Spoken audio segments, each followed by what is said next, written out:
In this episode, we'll take a look at the audio features on the Ursa Mini Pro.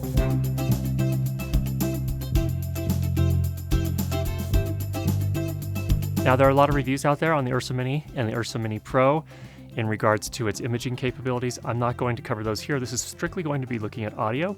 Let's jump in and take a look at the XLR inputs. We did a basic noise test here by setting the input level to 100 out of 100 on one of the preamps, recorded a segment, and then measured the average RMS for that segment. And what we found was that the noise floor, this is the noise that's generated by the preamplifier and the analog to digital converter inside the camera, put the noise floor at about minus 69 dB. So that's actually quite good. Normally I like to see that under minus 60 dB. With the input gain set all the way to max, that's a pretty respectable result. Then we moved on and did what I would call practical noise floor tests.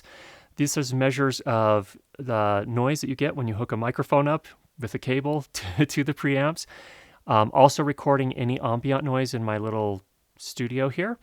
And so it's not just strictly a measure of the quality of the preamps, but it's gathering everything. It's what you could realistically expect when you're doing a shoot. Next up is a sample from the Shure SM58, a dynamic microphone. This is the type of microphone you might use for a sort of informal walk-up interview, or perhaps for news gathering, things of that nature. The reason I wanted to include this is that dynamic microphones like this generally require a lot of gain from the preamplifier, which sort of stress tests the preamp a little bit. So in this case, we have the preamplifier set to a gain level of 90 out of 100. And that's what we needed to do to get our peaks hitting between minus 18 and minus 12, which is generally where I like to get them. And let's give it a few seconds of silence just so we can hear what that sounds like. I left a little segment of silence, and then I brought that in post, normalized the entire audio clip to minus 23 LUFS, which is the European broadcast standard for loudness, and then measured that silent section to see where it sat.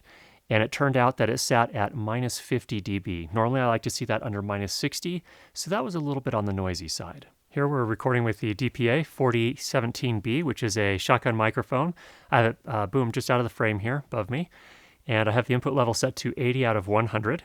That puts the peak somewhere in the, looked like it was minus 18 to minus 15 range, which is pretty optimal. So this is what that sounds like. I'm going to leave kind of a moment of no speaking, and we'll get some room tone here just to see where that sits. This is going to be the combination of noise introduced by the preamplifiers, the cable, the microphone, and whatever happens to be in the room as well.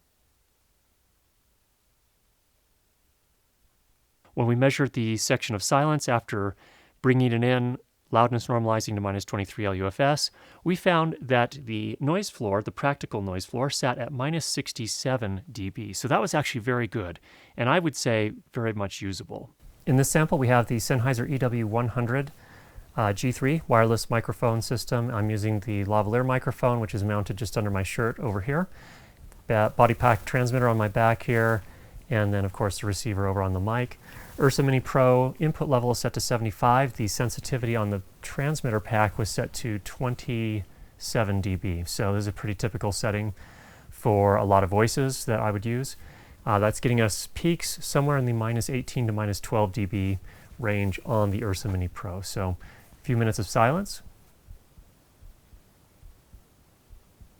And what we found is once we brought that clip in, normalized it to minus 23 LUFS, and then measured the silence section, we found that the noise floor sat at minus 56 dB. So it looked like there was a little bit of interference of some sort in this particular recording. I don't know exactly what was going on, but that's not terribly unusual with a wireless system like that. Overall, that's probably pretty close to usable. I'd like to see it a little bit quieter in that so-called silence section, but there's a practical reference point that you can use. Overall, I would say the XLR inputs on the Ursa Mini Pro, pretty decent. Actually, I'm surprised and pleased with how decent they are.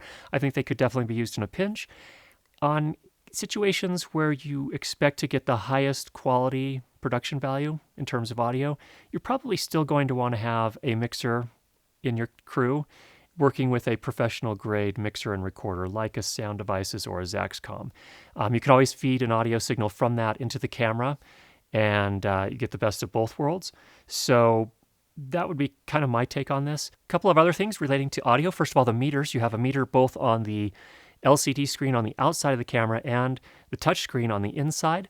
Both of them work quite nicely. They cover a range of about 50 decibels, and the ballistics look pretty nice, so it's pretty easy to tell where your levels are at, so that's a really nice touch. The headphone output is on the back of the camera by the battery plate. It's a 3.5 millimeter output. I would have liked to have seen a 1/4 inch, which is a little bit more robust, but I'm guessing they probably did that to save space. In any case, it's nice that they have one, and the control to manage the volume on the headphone output is up front. It's like a thumb dial, and it's on a shared type of thumb dial. It works decently. The only kind of downside is if you have the screen tipped at certain angles, it blocks the dial.